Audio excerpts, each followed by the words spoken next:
بسم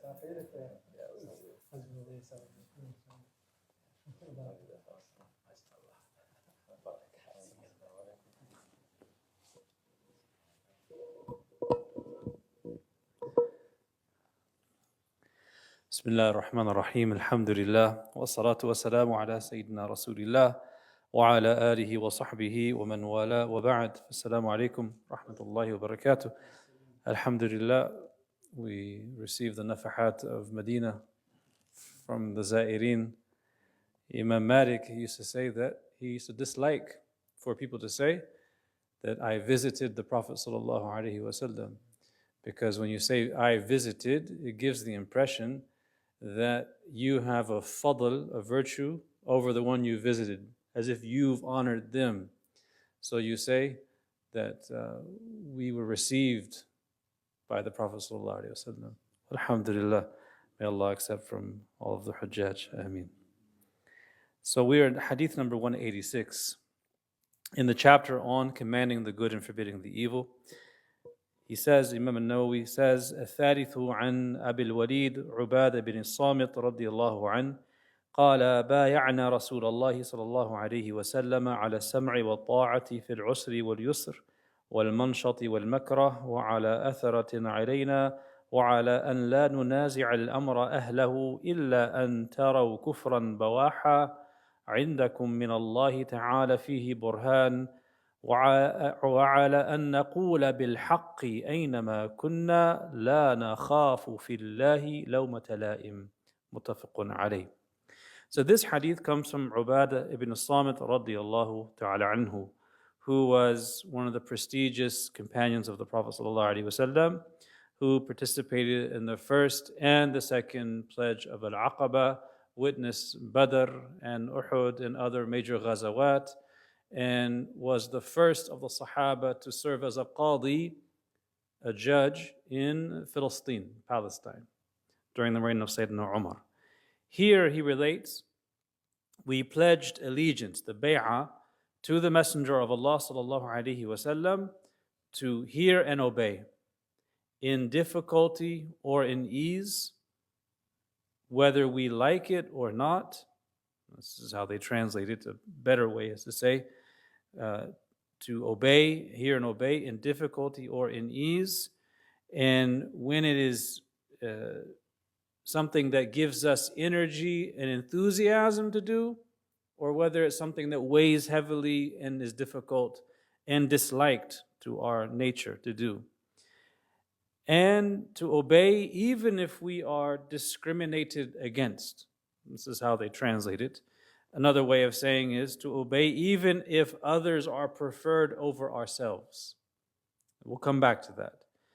Nor to dispute with those who have been given authority over us, unless we see an apparent act of disbelief for which we have proof from Allah, and to state the truth with regards to the commands of Allah, wherever we may be, without fearing the criticism of critics, or without fearing the blame of those who blame. This hadith is speaking about a number of things. It speaks about the bay'ah, and we see here that the bay'ah that Ubadah bin Samit is relating was a bay'ah to the Prophet ﷺ about behavior they would hold to even after his passing, because it's inconceivable that they would have any conflict or that they would have to contend with the ruler, speaking about him ﷺ.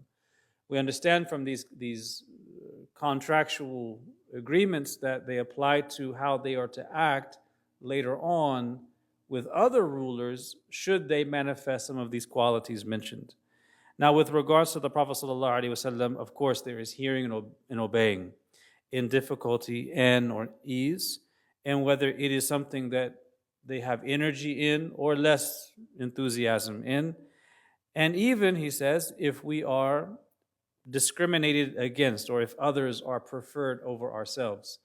The shurrah, the commentators, say that that particular part where they pledge to obey and hear and obey, even if others are preferred over themselves, refers specifically to the Ansar, because, and some say even specifically to the Battle of Hunayn, because it was during that battle that after the battle was completed, when the Prophet ﷺ took the ghanaim, the spoils of war, he distributed the spoils to Quraysh entirely and did not give the Ansar anything.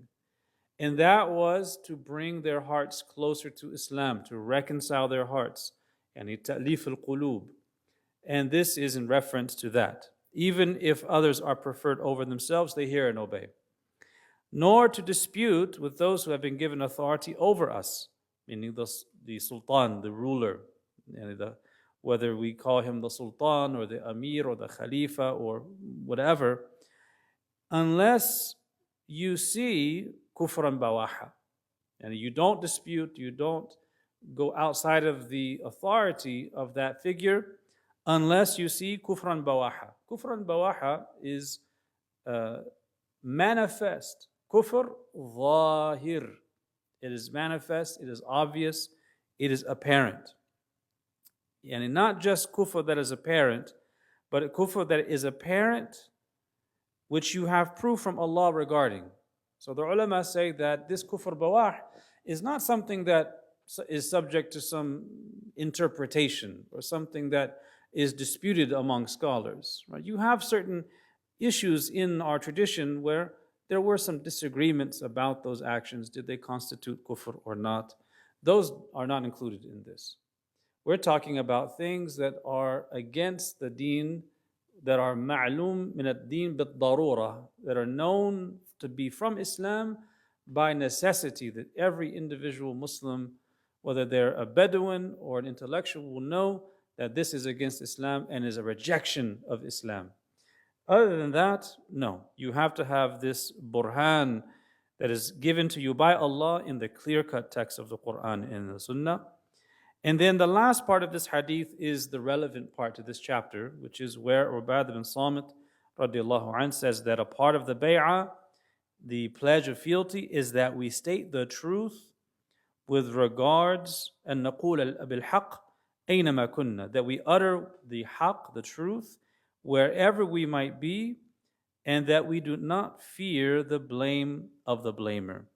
The ulama say that the haq here refers to the commands of Allah Ta'ala, whether those commands are commands to do something or commands to abstain, which are prohibitions, that you say what is right and do not fear the blame of the blamer, meaning that you show more concern for the haq of Allah Ta'ala over the whims of this person or that person. You know, people show more concerns for the whims of a person and how they feel about a matter over uttering what is haq.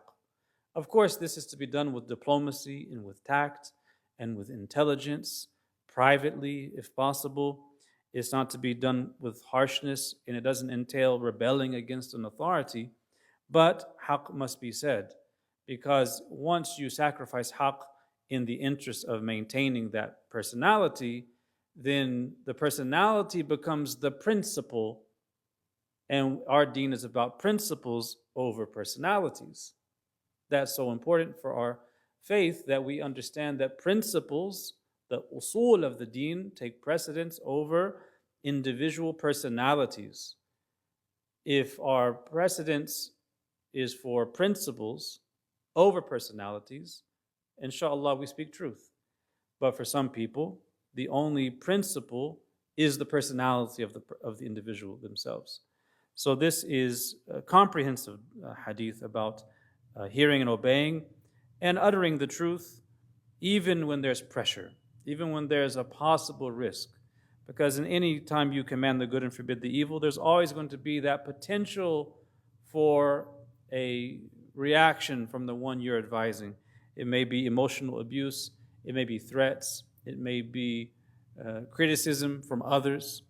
And the quality of the believer is that they don't fear the criticism of the criticizers or the critics or the blame of the blamers.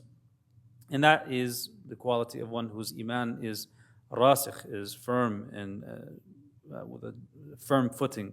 May Allah give us those realities. Ameen. Walhamdulillah.